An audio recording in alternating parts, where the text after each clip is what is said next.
Hey guys, TTL here. So in today's video, we'll be checking out the budget Moto E14, which can be purchased for $69.99 here in the UK, and that's for the 2GB and 64GB storage version. Without further ado, let's jump in and see whether this phone is worth purchasing.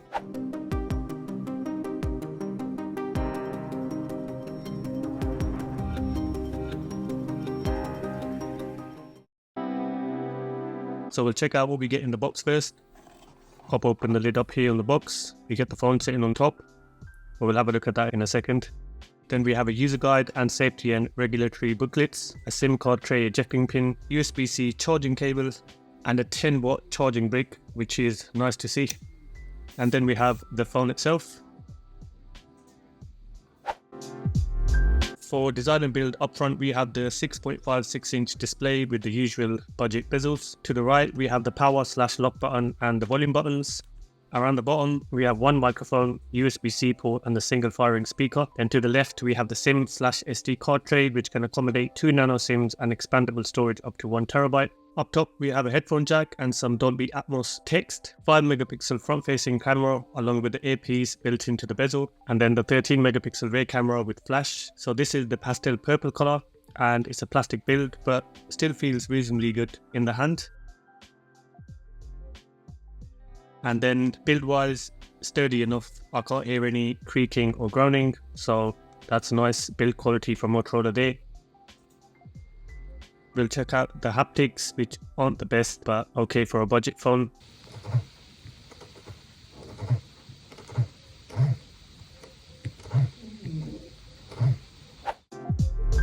Moving on to the display, the Moto E14 has a 6.56-inch LCD display which is 720p and a refresh rate up to 90Hz. In the display settings, we have your usual stuff here: brightness level, adaptive brightness, screen timer, dark theme.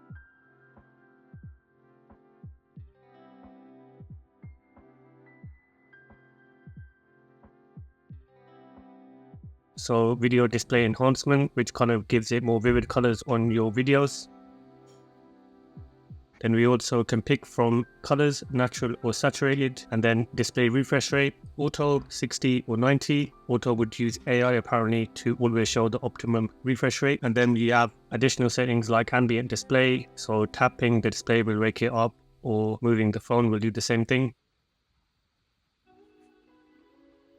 Viewing angles, what we can expect from a budget display, to be honest. It kind of drops the brightness quite a bit at more extreme angles, and we can see there's maybe a slight shift in color temperature. 1080p YouTube video playback is supported, so that's the highest you're going to get there. Storage up to 1.5 terabytes. Around the front we have an 8 megapixel front camera, and then turning to the back we can see this. And we also get 1080p 60, which was running fine. Might be slight jitters here and there, but still okay. When it comes to Netflix, wide run level 3 on here. Maximum is SD playback resolution, so it's not going to be the sharpest, but again, reasonable for this price. Coming in at £70, you can't expect much, but the display for me was still, nice. Colors on here were good, not the absolute best, but still decent enough for media consumption. And outside, it was quite difficult in daylight to see the screen, especially in direct sunlight.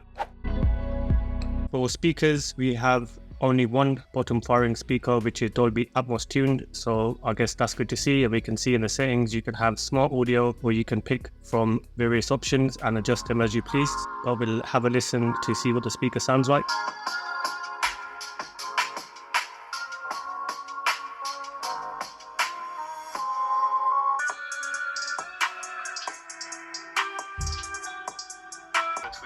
Sound. Obviously got vocals, movie, music, gaming, but we'll have a listen and see what it sounds like. Now have 125 seconds until catastrophic failure. What? Why? Unexpected motion has caused the...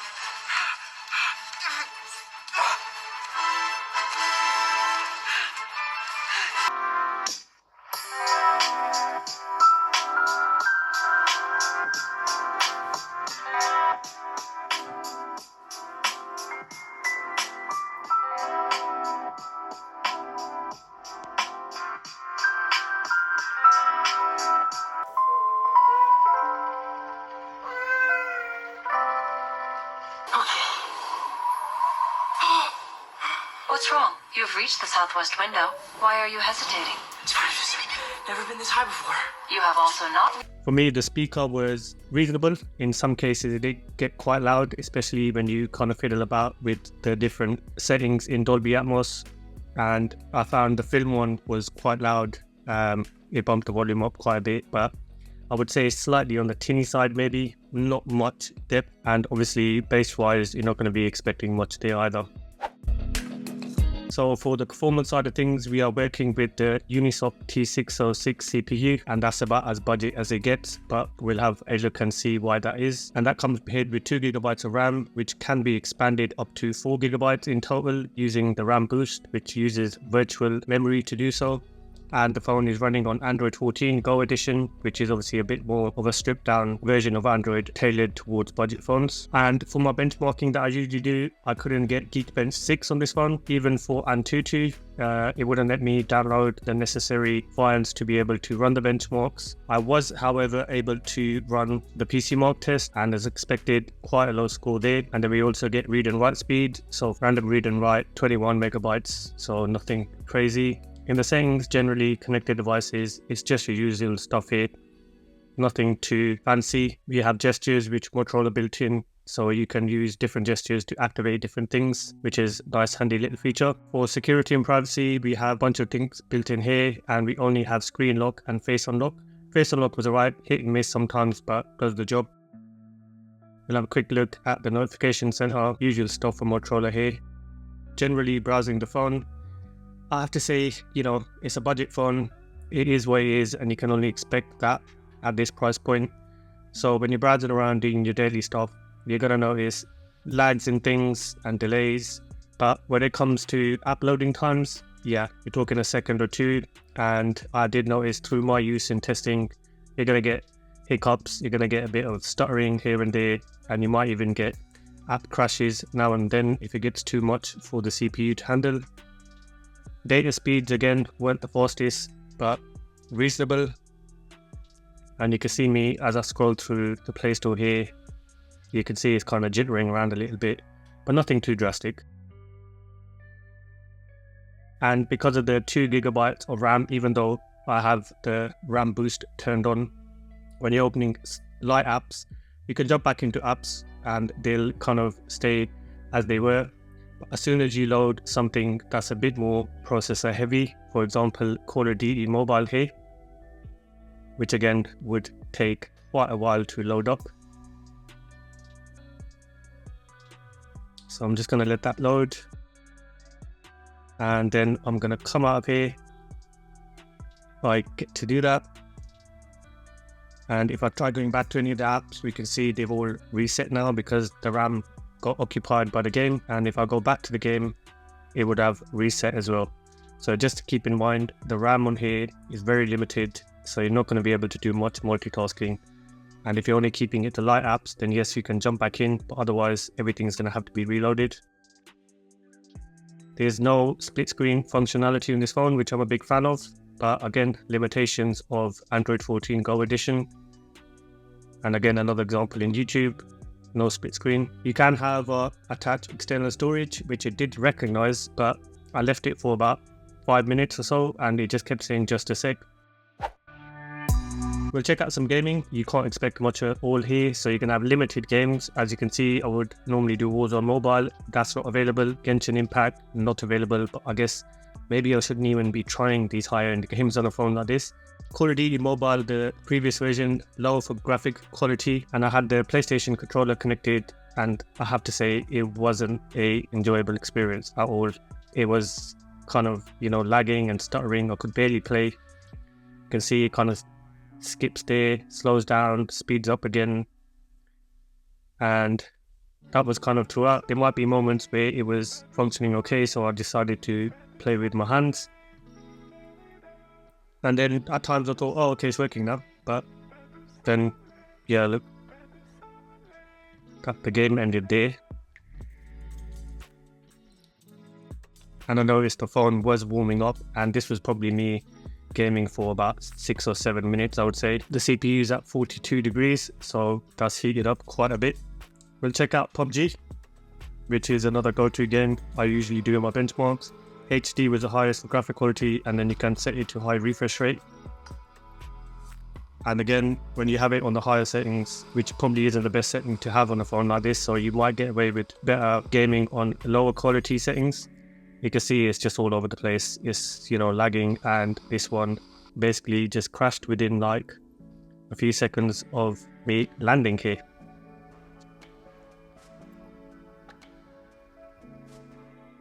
So I guess either stick to the lower graphic quality settings or just stick to your simple games like Crossy Road here, which is a fun and enjoyable game, and which I am not entirely the best at either.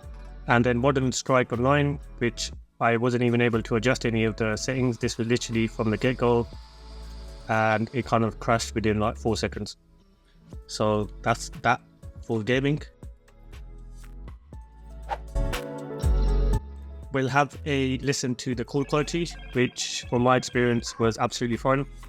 A speaker test, see what the call quality is like, calling from an iPhone to the Moto e14. Just so you get an idea of what it sounds like. When it comes to the optics, we have the 13 megapixel rear camera and the 5 megapixel front facing camera. You have time-lapse video, photo, portrait, and QR code scanning.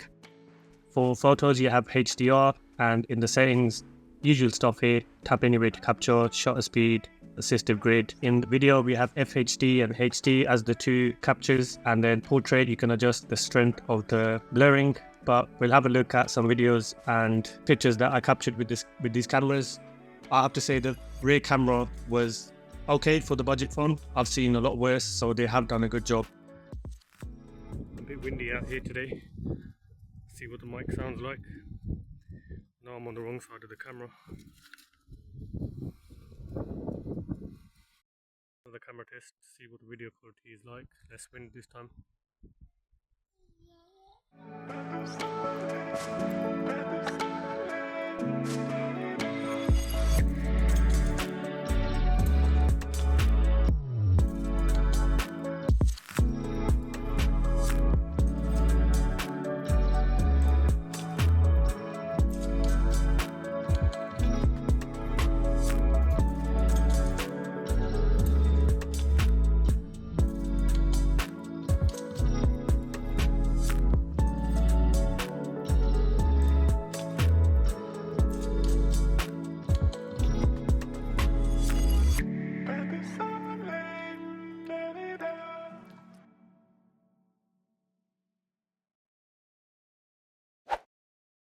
For battery, we have a 5000 mAh battery that supports 20 watt charging, and 0 to 100 charge takes roughly just under 2 hours, which isn't too bad. And then in the settings, again, normal stuff here, battery usage, you can turn on battery saver. This will show your usage over time, generic things like showing the battery percentage in the thing. And if you look into battery saver, you can have low battery, or you can follow a schedule, or different options there at the bottom. But for my use, the battery was absolutely fine, to be honest. I got 2 days just light use. For an example, I was on a phone call for an hour and I only used 1% of the battery. But then I was watching YouTube videos connected to Wi-Fi. 45 minutes of a YouTube video took about 8 to 9%. So that just kind of puts things maybe into a bit of a perspective, but reasonable battery life on it. So in conclusion, I have to say, for the price, the phone is okay. Don't expect much from performance. The rear camera on here isn't too bad. Obviously, there's a lot better out there, but for this price, it performed well. Performance, again, yeah, if you get this phone for gaming, then yeah, unless you're keeping things very limited to low settings, even then you might struggle and you're going to be limited on which games you can download. I would look elsewhere. The Moto G04 is a good option as well, only being slightly more expensive than this phone. I believe £10-20 extra, and additional things like fingerprint reader on the lock button, amongst other things. But that video is on my channel, so check that review out if you wanted to. For me, I think this phone would be good as a second phone. If you're just using it primarily for calls, messaging, things like that, then you'd be fine. You'd get good battery life.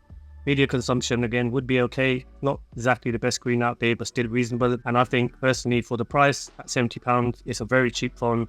So you can't really complain too much about what you're getting. Have to always take that into consideration. Hopefully this video is helpful for you guys in whether you're looking to purchase this or not. And I would say yes, purchase it if you're using it for limited uses. But if you're looking for something that can kind of do it all and provides better experience, then you might want to look at a Spin. Anyways, thanks for watching, guys. I'll catch you in the next one. Take care.